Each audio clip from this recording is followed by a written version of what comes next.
अब ब्रिटेन के पीएम आवास में स्थापित होगा शिवलिंग। जिन अंग्रेजों ने हिंदुस्तान पर किया राज, वहां का हर फैसला करेंगे महादेव।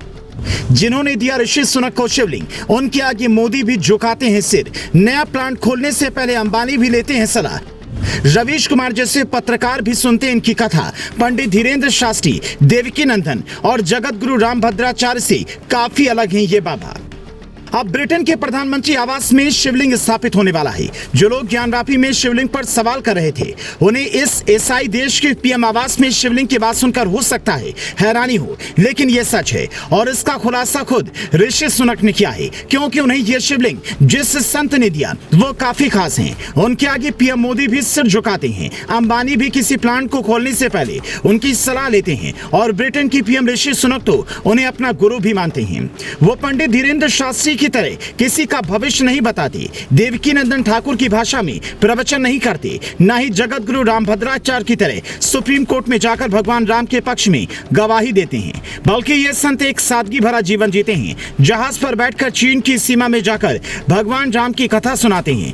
ट्रांसजेंडर और जीबी रोड वाली वर्कर्स के लिए राम कथा का आयोजन एक नई मिसाल पेश करते हैं। ऐसे संत पुरुष का नाम है मोरारी बापू, जो मोदी की तरह ही गुजरात के रहने वाले हैं, लेकिन राजनीति से इनका दूर दूर तक कोई नाता नहीं है। 14 साल की उम्र में पहली बार राम कथा कहने वाले मोरारी बापू की पहचान ऐसी है कि उनके मंच पर मोदी भी जाते हैं और रवीश कुमार उनकी कथा सुनते हैं। अमेरिका, इंग्लैंड, ऑस्ट्रेलिया और दुबई समेत अलग अलग देशों में मोरारी बापू अब तक 900 से ज्यादा राम कथा कह चुके हैं। पंडित धीरेन्द्र शास्त्री की तरह ही इनका भी यही कहना है कि जैसे भगवान राम खुद सबरी समेत समाज के पिछले वर्गों तक पहुंचे, वैसे ही हमारा लक्ष्य पिछले वर्गों तक राम कथा सुनाने का है। इसीलिए इन्होंने जब ट्रांसजेंडर्स के लिए राम कथा का आयोजन किया और करोड़ों रुपए दान किए, तो कई लोगों ने इनकी तारीफ भी की।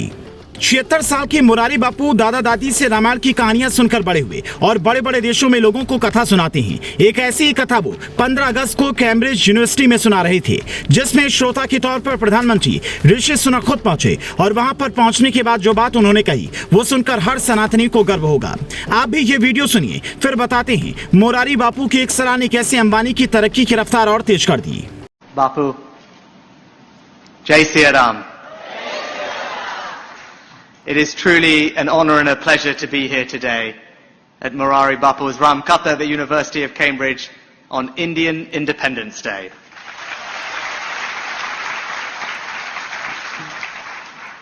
Bapu, I'm here today not as Prime Minister, but as a Hindu.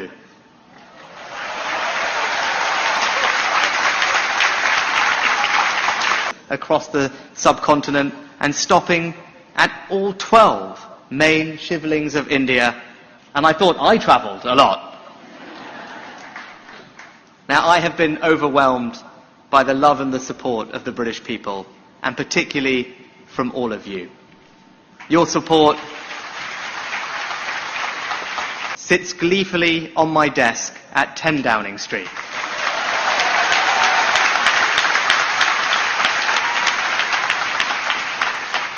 Your teachings of truth, love and compassion. जब दुनिया के सबसे पावरफुल देश का पीएम इस बात पर गर्व करता है, तो फिर हम और आप क्यों नहीं कर सकते। हर किसी को खुद पर फख्र करना चाहिए और वोट बैंक की राजनीति से ऊपर उठकर ऋषि सुनक की तरह यह बताना चाहिए कि उनके कमरे में कौन से भगवान की मूर्ति है। ऋषि सुनक कहते हैं, मैं भगवान गणेश की पूजा करता हूँ, लेकिन अब चूंकि गुरु जी ने उन्हें शिवलिंग दिया है, इसीलिए भगवान शिव की पूजा करेंगे और महादेव की दी हुई सद्बुद्धि से पूरे ब्रिटेन को चलाएंगे। कहा जाता है कि जब अंबानी परिवार में मुकेश और अनिल अंबानी के बीच तकरार हुआ, तो मोरारी बापू को भी सलाह के लिए अंबानी परिवार ने अपने घर बुलाया और मोरारी बापू ने तब कहा था कि भगवान की मर्जी के बगैर कुछ नहीं हो सकता। सुलह के रास्ते सुलझाए और ये संदेश दिया कि प्रभु में आस्था रखकर मेहनत करते रहो। आज मेहनत के दम पर मुकेश अंबानी कहां पहुंच गए और अनिल अंबानी कहां हैं, ये सब देख रहे हैं। ऐसे संतों के चरणों में क्या आप भी सिर झुकाना चाहेंगे या कुछ और सवाल पूछना चाहेंगे? तो हमें कमेंट कर बताएं।